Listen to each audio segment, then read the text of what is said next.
Uncle గురించి చెప్పాలంటే నేను ఎమోషనల్గా క్యారీ అయిపోకుండా ఉండాలని ఫస్ట్ టైం రాసుకొని వచ్చాను. ఎందుకంటే అంకుల్ ఎప్పుడు చెప్తారు, ప్రిపేర్డ్ మెసేజెస్ తెచ్చుకోకండి, అది అయిందాక మీరు చెప్తారు, అది అయిపోవాలనుకుంటారు, అందుకని మీరు ప్రిపేర్డ్ మెసేజెస్ తెచ్చుకోకండి అని చెప్తారు ఎప్పుడు. But today I made some points so that ఏమైనా అంటే ఒకటి first of all uncle is a family.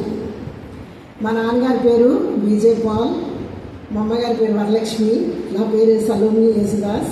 Yesudas అంటే హస్బెండ్ నేమ్. సో అంకుల్కి 3 గురువులు ఉన్నారు అపార్ట్ ఫ్రమ్ బక్సింగ్ అంకుల్. అంటే ఆయన క్లోజ్గా ఉండేవాళ్ళు అనమాట.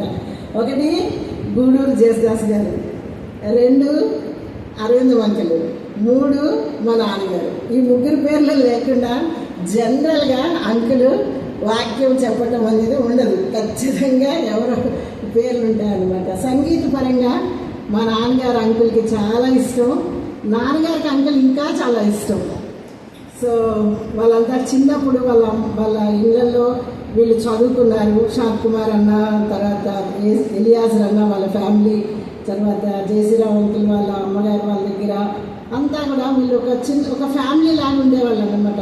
కొంతమంది మా నాన్నగారిని మామ అని పిలిచేవారు, కొంతమంది చిన్నాన్న అని పిలిచేవారు, అట్లా అంతా క్లోజ్ ఫ్యామిలీ. సో అంకుల్ అంటే మాకు క్లోజ్ ఫ్యామిలీ. నేను 91, 92 ఆ ప్రాంతాల్లో మా నాన్నగారు నన్ను ఇంట్రడ్యూస్ చేశారు జయశ్రీరావు అంకుల్కి. అయితే అంకుల్ నన్ను చూసి ఏం చేస్తారమ్మా మీరు అని అడిగారు తెలుగులో. నేను చెప్పాను నేను న్యూట్రిషన్ సైంటిస్ట్ అంకుల్ అని. వాట్ అన్నారు అంకుల్. అవును అంకుల్ అంటే ఎక్కడ చేస్తావు అన్నారు. అంటే I work as a consultant to United Nations Food and Agriculture Organization అన్నాను నేను. అంకుల్ చాలా సంతోషపడ్డారు. అబ్బా మీ నాయన అమ్మ సేవ పరిచర్యను బట్టి దేవుడు నిన్ను ఆస్వాదించాడు. Oh you are work with UN and use look like this అన్నారు అనమాట.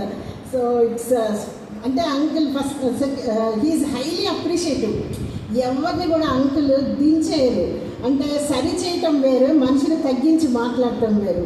ఆయన సరి చేస్తారు కానీ మనిషిని ఎప్పుడు కూడా తగ్గించి మాట్లాడరు. చాలా అప్రిషియేటివ్గా మాట్లాడుతుండే అంకుల్. తర్వాత అంకుల్ దగ్గర ఆయన దగ్గర చాలా అంటే వచ్చినప్పుడల్లా ఉరుక్కుంటూ పోయేవాళ్ళం అంకుల్ దగ్గరికి. వెళ్ళి చాలా టైం స్పెండ్ చేసేవాళ్ళం అంకుల్తో. ఎక్కడ హైదరాబాద్లో ఎక్కడ మీటింగ్ అయినా ఒక్కరోజైనా వెళ్ళిపోయేవాళ్ళం అంకుల్ మీటింగ్ దగ్గరికి. అట్లా అనమాట.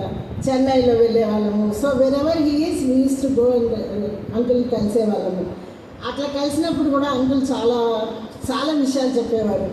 అంటే 5 పిల్లలు, 4 బాయ్స్, పెప్సీ, తర్వాత ఆంటీ కూడా లేరు. అలాంటి సమయంలో ఒక క్రిటికల్ సిచ్యుయేషన్లో దేవుని ఆజ్ఞకు, దేవుని వాక్యానికి ఆయన లోబడి మరి రిజైన్ చేయటం అనేది ఒక అద్భుతమైన విషయం.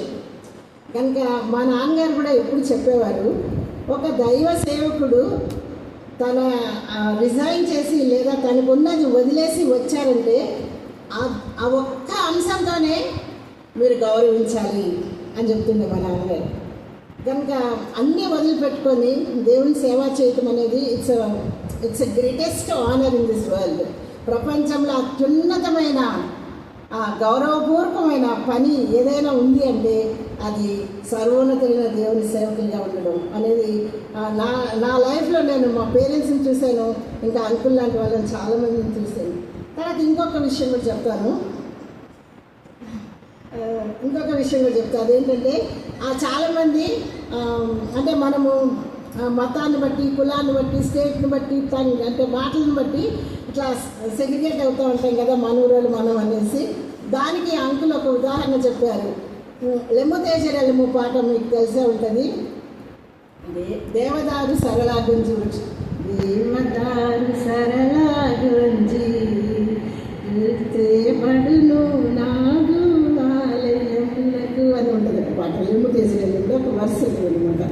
అయితే అంకుల్ దగ్గరికి వచ్చాక మనం అంతా తెలుగు వాళ్ళం కదా, మనం ఢిల్లీలో ఉన్నాం కదా, మీకు తెలుగు వచ్చి నాకు తెలుగు వచ్చి మీరు మంచిగా ఈ పాటలు అట్లా అని చెప్పి తెలుగు సంఘం స్థాపిద్దామంటే అంకుల్ చెప్పారండి, అయ్యా నీలాంటి వాళ్ళ గురించే విజయ్ పాల్ గారు 1960s ఒక పాట రాశారు, దేవదారు సరళ గొంజి వృక్షములు తేబడును ఆలయమునకు నాదు పాద స్థలము మహిమాపరచబడును. కాబట్టి అది దేవదారు వృక్షమైన, హిమాలయస్ అయినా, గొంజి వృక్షమైన, దేనికి పనికిరాందైనా, మైదానంలో వచ్చే మరి సరళ వృక్షమైన అన్ని దేవుని ఇంట్లో సమానం. అందరం కలిసి ఐక్యతతో ఉండాలి, అంతేగాని హిందీ తెలుగు అట్లాని కాదని ఆయన ఆ సాంగ్ ద్వారా అంకుల్ చెప్పేవారు. తర్వాత ఇంకొకటి ఏమడిగేవాళ్ళు అని చెప్పేవాళ్ళంటే అడగాలి, అంటే దేవుని అడిగేయాలమ్మా, అంతే, ఇంకా ఆలోచన చేయక్కర్లేదు.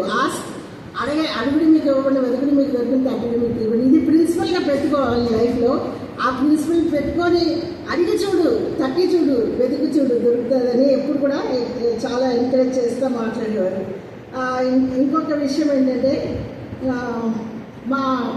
మాకు ఒక పాప షారోన్, ఆమె టీనేజ్ అంటే అరౌండ్ 10 to 12 years ఏజ్ నుంచి హెబ్రోన్లో ఉండేది. అంటే పేరెంట్స్ ఉన్నారు కాబట్టి ఆ ఏజ్లోనే ఆమె రక్షణ పొందింది. ఆమె ఫస్ట్లో ఇక్కడ కూర్చొని ఆరాధన చేసేది అనమాట.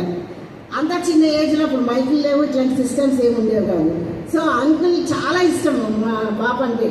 తర్వాత ప్రతి ఆదివారము ప్రతి యూత్ క్యాంప్లో ఎవరో ఒకరిని కొత్త వాళ్ళని పిడినన్న దగ్గరికి, జేసీరావు అంకుల్ దగ్గరికి తీసుకెళ్ళి అంకుల్ వీళ్ళు కొత్తగా వచ్చారు ప్రార్థన చేయండి అని చెప్పేదాం.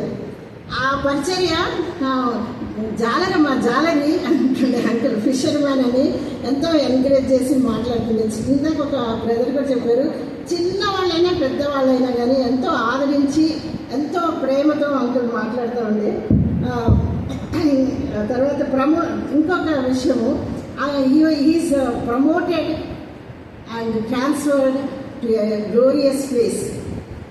కనుక దుఃఖం ఉంటుంది ప్రతి మనిషికి కూడా, కానీ ఒక సంతోషకరమైన విషయం ఏంటంటే ఇదే కనుక ఢిల్లీలో సంభవించుంటే కొంతమంది ఏదో ప్రివిలేజ్డ్ పీపులే వచ్చి ఉండేవారు.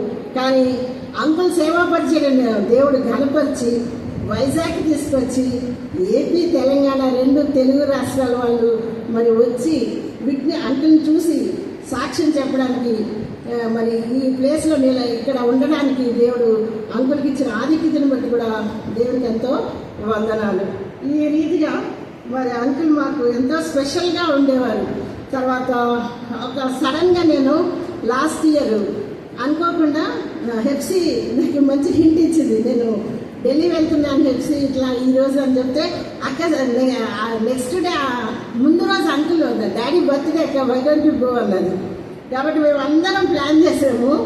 మీకు తెలుసు, హెప్సీకి తెలుసు, నాకు తెలుసు, అంకుల్ మాత్రం తెలియదు అనమాట. ఇంకా నేను వెళ్ళి ఇట్లా జస్ట్ డోర్ బెల్ కొట్టగానే ఇమ్మి వచ్చి తల తీశారు. నేను వెళ్ళి అంకుల్ విష్ చేస్తే హీ వాస్ చాలా సంతోషపడ్డారు. అరే ఎట్లా వచ్చావమ్మా, ఏందమ్మా, ఏంటి అని హ్యాపీ బర్త్డే అనుకుంటే వెళ్ళాను అనమాట. అంటే స్మాల్ థింగ్స్ మనం చనిపోయిన తర్వాత చాలామంది వచ్చి సాక్ష్యాలు చెప్తాము, ఏమైనా చేస్తాము, కానీ వాళ్ళు జీవించి ఉన్నప్పుడు కూడా we need to give respect, cultivate, అంటే వాళ్ళతో ఒక సంబంధ బాంధవ్యాలు కలిగి ఉండడం, పలకరించడం, ఒక ప్రేమ అభిమానం చూపించడం. బిజీయే, అందరం బిజీయే. మొత్తం ఎన్ని ఖండాలు ఉన్నాయో అన్ని ఖండాలు తిరుగుతూనే ఉంటాం. అయినా కానీ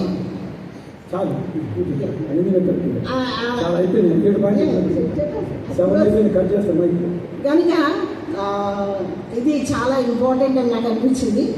అంకుల విషయంలో శ్రేష్టమైన పరిచయం చేసి శ్రేష్టమైన స్థలానికి వెళ్ళిపోయారు. Thank you so much. కొంచెం టైం అయిపోయింది, క్షమించండి.